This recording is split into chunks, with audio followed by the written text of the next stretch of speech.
স্বাগত দীপ্ত সংবাদে। আপনাদের সঙ্গে আছি আমি নাহিদ আশরাফ রাজীব। দেশের 5টি পৌরসভায় আজ সাধারণ ও শূন্য পদে উপনির্বাচন অনুষ্ঠিত হচ্ছে। এর মধ্যে নারায়ণগঞ্জের রূপগঞ্জের কাঞ্চন পৌরসভায় সাধারণ এবং বরিশালের গৌরনদী উপজেলায় মেয়র পদে উপনির্বাচন অনুষ্ঠিত হচ্ছে।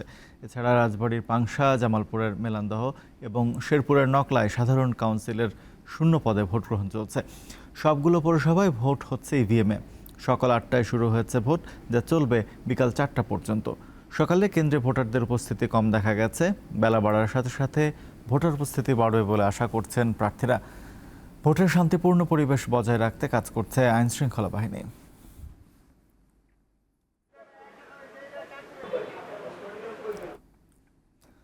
নারায়ণগঞ্জের রূপগঞ্জের কাঞ্চন পৌরসভায় সাধারণ নির্বাচন অনুষ্ঠিত হচ্ছে।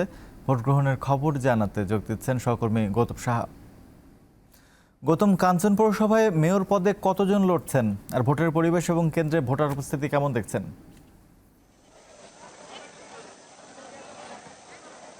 রাজীব, আমি যদি ভোটার উপস্থিতি দিয়ে শুরু করতে চাই, সকাল থেকে কিন্তু ব্যাপক জাঁকজমকভাবে কিন্তু ভোটারদের ব্যাপক উপস্থিতি আমরা লক্ষ্য করেছি। নারী পুরুষের উভয়ই কিন্তু এখানে উপস্থিতি লক্ষ্য করা যাচ্ছে। এক প্রকার উৎসবের আমেজ কিন্তু এই কাঞ্চন পৌরসভা নির্বাচনে কাজ করছে। আর আপনি যে বিষয়টি জানতে চেয়েছিলেন, এবার কাঞ্চন পৌরসভা নির্বাচনে দুইজন প্রতিদ্বন্দ্বিতা করছেন। একজন হলো মোবাইল প্রতীকের দেওয়ান আবুল বাদশাহ, তিনিও আওয়ামী লীগের একজন নেতা, এবং সেই সাথে তার সাথে প্রতিদ্বন্দ্বিতা করছেন বর্তমান যিনি মেয়র ছিলেন জক প্রতীকের রফিকুল ইসলাম রফিক, তিনিও কিন্তু যুবলীগের নেতা। এখানে তারা প্রতিদ্বন্দ্বিতা করছে। সেই সাথে এই কাঞ্চন পৌরসভা নির্বাচনে কিন্তু কাউন্সিলর এবং সংরক্ষিত কাউন্সিলর 34 জন কিন্তু তারা প্রতিদ্বন্দ্বিতা করছে। সকাল 8টা থেকে এই ভোট গ্রহণ শুরু হয়েছে এবং এই ভোট গ্রহণ কিন্তু বিকাল 4টা পর্যন্ত বিরতিহীনভাবে চলবে বলে আমাদের জানিয়েছেন। এবং আমরা যে বিষয়টি দেখেছি, এই কাঞ্চন পৌরসভার 19টি যে কেন্দ্র রয়েছে, এই 19টির কেন্দ্র কিন্তু পুলিশের যে তৎপরতা, সেই বিষয়টি জানিয়েছেন জেলা পুলিশ সুপার। প্রতিটি কেন্দ্রে কেন্দ্রে কিন্তু তারা আনসার এবং পুলিশ সদস্য কাজ করছে, সেই সাথে স্ট্রাইকিং ফোর্স এবং র্যাব সদস্যরা কিন্তু এই নির্বাচন সুষ্ঠু করার জন্য কাজ করছে। আমরা কথা বলেছিলাম জেলার যে রিটার্নিং কর্মকর্তা রয়েছেন ইস্তাফুল ইসলাম আকন্দ, তিনি যে বিষয়টি জানিয়েছেন, এই 19টি কেন্দ্রের জন্য কিন্তু 19 জন ম্যাজিস্ট্রেট নিয়োগ করা হয়েছে। কোনো প্রকার অপ্রীতিকর ঘটনা ঘটলে কিন্তু তারা ব্যবস্থা নেবেন বলে জানিয়েছেন এবং স্ট্রাইকিং ফোর্সও কাজ করছে। যে বিষয়টি আমরা জানতে পেরেছি, সকাল থেকে এখন পর্যন্ত কোনো ধরনের সহিংসতা বা অপ্রীতিকর ঘটনার খবর কিন্তু এখন পর্যন্ত পাওয়া যায় না। শান্তিপূর্ণভাবেই কিন্তু ভোট গ্রহণ চলছে। তবে যে বিষয়টি আমরা জানতে পেরেছি, এখন যে ভোটার উপস্থিতি রয়েছে সেটা কিন্তু বেলা বাড়ার সাথে সাথে এই কাঞ্চন পৌরসভার প্রতিটি কেন্দ্রে কিন্তু ভোটারদের উপস্থিতি বাড়বে বলে আমরা জানতে পেরেছি। আমরা দেখেছি যে বৃদ্ধ বয়সের লোকেরাও কিন্তু এখানে ভোট দিতে আসছেন এবং এখন এইখানে কিন্তু এক প্রকার উৎসবের আমেজ কাজ করছেন। আজকে যে 26শে জুন অনুষ্ঠিত হচ্ছে এই ভোট গ্রহণ, এবং বিকেল 4টা পর্যন্ত কিন্তু বিরতিহীন পাবে এই ভোট গ্রহণ। রাজীব। গৌতম, আপনাকে ধন্যবাদ। এদিকে বরিশালের গৌরনদী পৌরসভায় মেয়র পদে উপনির্বাচন অনুষ্ঠিত হচ্ছে। ভোট গ্রহণের তথ্য জানাতে যোগ দিচ্ছেন সহকর্মী মর্তুজা জুয়েল। বরিশালে ভোট গ্রহণের পরিবেশ কেমন দেখছেন? এই পৌরসভায় উপনির্বাচন কেন হচ্ছে?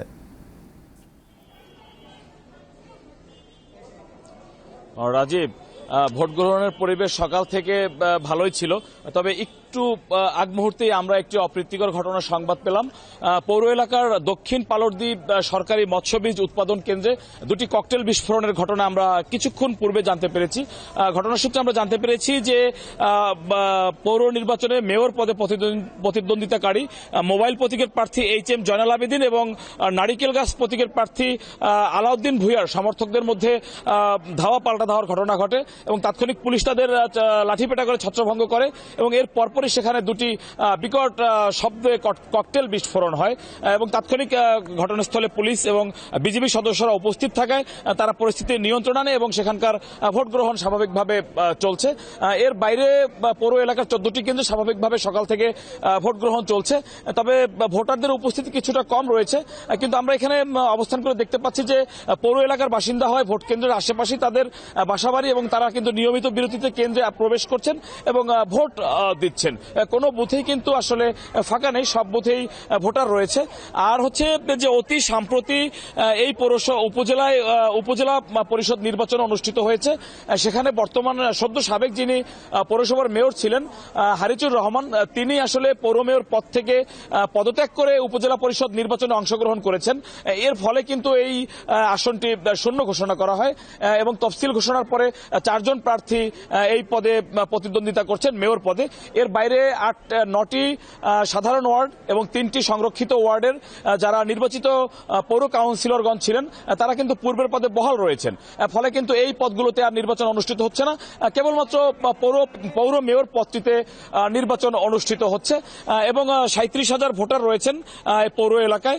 তারা 14টি কেন্দ্রে 106টি বুথে ভোট প্রয়োগ করছেন।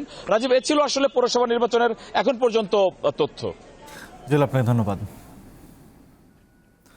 নারায়ণগঞ্জে পূর্বশত্রুতার জেরে নাসির নামে এক যুবককে ছুরিকাঘাত করে হত্যা করেছে দুর্বৃত্তরা।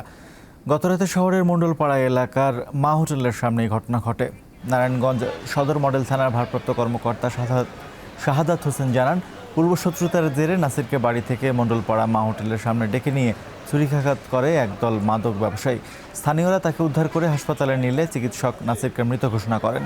পুলিশ জানিয়েছে, হত্যার কারণ উদ্ঘাটনে তদন্ত করা হচ্ছে, দোষীদের গ্রেপ্তারে চলছে অভিযান।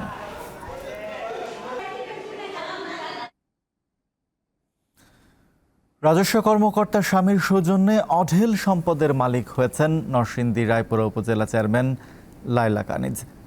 ঢাকা, গাজীপুর, নরসিংদী, নাটোর ও যশোর সহ বিভিন্ন জেলায় লায়লার নামে রয়েছে কোটি টাকার জমি, ফ্ল্যাট ও রিসোর্ট। ছাগলকাণ্ডে আলোচিত স্বামী মতিউর রহমান আলোচনায় আসার পর স্ত্রী লায়লাও গা ঢাকা দিয়েছেন। সদ্য সাবেক রাজস্ব কর্মকর্তা মতিউরের দ্বিতীয় স্ত্রীর ছেলের 15 লাখ টাকার ছাগল কেনার খবরে তার অবৈধ উপার্জনের বিষয়টি সামনে আসে। খোঁজ নিয়ে জানা যায়, মতিউরের প্রথম স্ত্রী রায়পুরা উপজেলা চেয়ারম্যান লায়লা কানিজের নামেও আছে অঢেল সম্পদ। নির্বাচন কমিশনে জমা দেয়া লায়লা কানিজের হলফনামায় স্থাবর সম্পদের তালিকায় আছে 22টি জায়গার বিবরণ, যাতে নরসিংদী, গাজীপুর, ঢাকা, সাভার, নাটোর, যশোরে থাকা সম্পদের বিবরণ দেয়া হয়েছে, যার বেশ কয়েকটির মূল্য জানা নেই বলে উল্লেখ করা হয়েছে। হলফনামায় উল্লেখ না থাকলেও মিরপুরের মাজার রোডে শেলটেক বিথিকা টাওয়ার 2-এ 4টি ফ্ল্যাটের মালিক লায়লা কানিজ, যার প্রতিটির দাম কোটি টাকার উপরে। Flat 13G, 13H, 13I, 13J,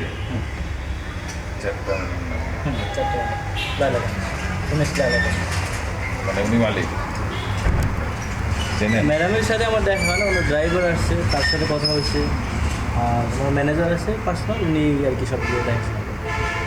কত করে? 10 লাখ বা 15 লাখ। লায়লা কানিজের যে টিন সার্টিফিকেট, সেখানে ঠিকানা দেয়া রয়েছে হাউস নম্বর 384, road number 10, block D, Bashundhara আবাসিক এলাকা। মূলত সেখানে তার বিষয়ে আর কি জানা যায় তার খোঁজে আমরা যাচ্ছি বসুন্ধরা আবাসিক এলাকায়। ভবনের 5ম তলায় একটি ফ্ল্যাটের মালিক লায়লা কানিজ। এখানে দীর্ঘদিন থাকলেও এখন থাকেন না। লায়লা কানিজের হলফনামা ও আয়কর রিটার্নে দেয়া সম্পদ বিবরণীতেও রয়েছে সম্পদের বিশাল ফারাক। সরকারের দায়িত্বকে পালন করবে দুদক প্রতিষ্ঠান হিসেবে করে এনবিআর সেই তার যে বিবরণটা, সম্পদের বিবরণটাকে কোনো গ্যাপ থাকলে সেগুলোকে প্রচার করবে, তাকে জবাবদিহিতার মধ্যে আনা। এখন এখানে যদি ভূত থাকে, অর্থাৎ সরিষার মধ্যে ভূত যেটাকে আমরা বলছি, সেখানে ভূত থাকলে তো আসলে মানে এই দুর্নীতির ভূত কোনোভাবে নিয়ন্ত্রণ করা সম্ভব হবে না। নরসিংদীর রায়পুরা উপজেলা চেয়ারম্যান লায়লা কানিজকে তার কার্যালয়ে পাওয়া যায়নি। স্থানীয়দের অভিযোগ, অর্থ আর স্বামীর প্রভাব খাটিয়ে রাজনীতিতে অবস্থান করেছেন লায়লা। আমাদের উপজেলা চেয়ারম্যান মহোদয় প্রথম থেকেই কিন্তু উনি যে রেগুলার অফিস করতো এরকম না, আসতো, কিছু সময় অফিস করতো, চলে যেত। অনেক সময় আমার সঙ্গে দেখাও হতো না, অনেক সময় সিঁড়িতে উঠতে নামতে হয়তো দেখা হতো। আর আসলে ওনারা তো বড়লোক মানুষ, অনেক পয়সাওয়ালা মানুষ, আমরা সাধারণ মানুষ। আওয়ামী লীগকে সুসংগঠিত করার জন্য, আমাদের কর্মী বাহিনীদেরকে সেট করার জন্য বিভিন্ন চেয়ার তো তৈরি করে রাখছে। সেই চেয়ারে যদি অন্য লোকেরা বসে, স্বাভাবিক কারণে আওয়ামী লীগের মধ্যে একটা বিভ্রান্তি আসবে। আর এটার মূল নায়ক হলো রাজনীতির আমাদের আসলে। রায়পুরায় ওয়ান্ডার পার্ক নামে বিনোদন কেন্দ্র গড়ে তুলেছেন মতিউর রহমান। তার পাশেই প্রাসাদসম বাড়ি লায়লার। বাড়ির সামনের সড়ক নিজের নামে করেছেন তিনি। রিসোর্টের ভেতরে একটি পুকুরে মাছ চাষ করে মৎস্য চাষী হিসেবে পরিচয় দেন। ক্ষমতা বলতে মেন হচ্ছে টাকা, মেন হচ্ছে টাকা, কারণ সে টাকা কোথায় থেকে আনছে এটা হ্যাঁ জানে আর কোথায় জানে। ময়মনসিংহের ভালুকায় মতিউরের আছে গ্লোবাল শুজ নামে একটি জুতার কোম্পানি। মতিউরের 2 সন্তান থাকেন কানাডায়।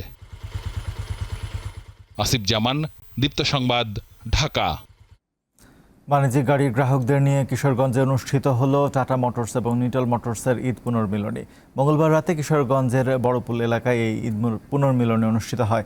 এতে টাটা মোটরসের নতুন ইঞ্জিন এলপিও 1616 কমফোর্ট প্রদর্শন করা হয়।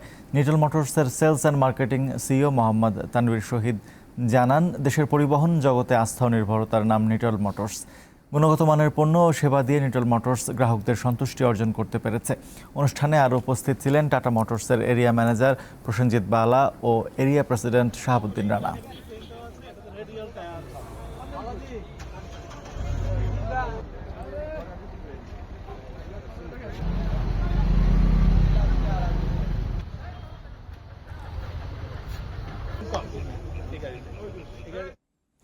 ভারতের ৮ম লোকসভায় প্রথমবারের মতো ভোটাভুটির মাধ্যমে স্পিকার নির্বাচন হবে আজ। স্পিকার নির্বাচন নিয়ে সরকার ও বিরোধী জোট দ্বন্দ্বে জড়িয়ে পড়েছে। ডেপুটি স্পিকার পদ না পেয়ে বিরোধীরাও স্পিকার পদে গতকাল প্রার্থী দিয়েছেন। ইন্ডিয়া জোট ওম বিড়লাকে এবং ইন্ডিয়া জোট প্রার্থী করেছে কংগ্রেস এমপি সুরেশকে। এদিকে ভারতের লোকসভার বিরোধী দলীয় নেতা হচ্ছেন কংগ্রেসের রাহুল গান্ধী। মঙ্গলবার ইন্ডিয়া জোটের বৈঠকের পর কংগ্রেসের পক্ষ থেকে এই তথ্য জানানো হয়। প্রায় 3 দশকের রাজনৈতিক ক্যারিয়ারে এই প্রথম কোনো সাংবিধানিক পদে বসলেন রাহুল। আর 1 দশকের পর লোকসভায় বিরোধী দলনেতার পদ পাচ্ছে কংগ্রেস।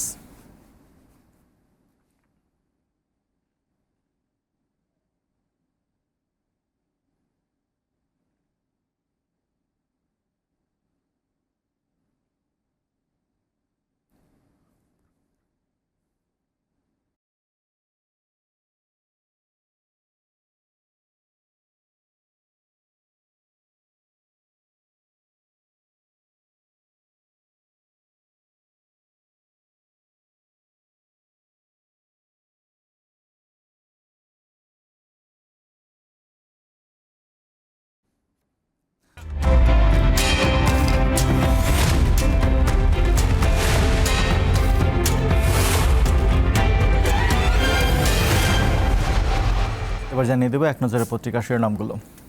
আমার হাতে প্রথমে আছে দৈনিক প্রথম আলো। তারা শিরোনাম করেছে প্রধানমন্ত্রীর সংবাদ সম্মেলনের খবরটি গতকাল যিনি করেছেন। ভারত দুঃসময়ের বন্ধু, চীন থেকে শেখার আছে। সংবাদ সম্মেলনের প্রধানমন্ত্রী, চীন ও ভারত তিস্তা প্রকল্প বাস্তবায়ন করতে চায়, সে প্রস্তাব কল্যাণকর, সেটা গ্রহণ করা হবে। ভারত প্রকল্প করলে সমস্যার সমাধান হয়ে যাবে। এরপর আমার হাতে দৈনিক সমকাল, এখানেও প্রধান শিরোনাম করা হয়েছে প্রধানমন্ত্রীর সংবাদ সম্মেলন নিয়ে। তিস্তা প্রকল্প ভারত করলে সব সমস্যার সমাধান, ভারতের প্রস্তাব এখনও দিল্লিতে, চীনেরটা ঢাকায়। এছাড়া তারা আরেকটি সংবাদ করেছে, বেনজিরের পাসপোর্ট নিয়ে 15 জনকে দুদকে জিজ্ঞাসাবাদ। যেভাবে 4 পাসপোর্ট, সরকারি কর্মকর্তা হয়েও পরিচয় গোপন করে নেন সাধারণ পাসপোর্ট।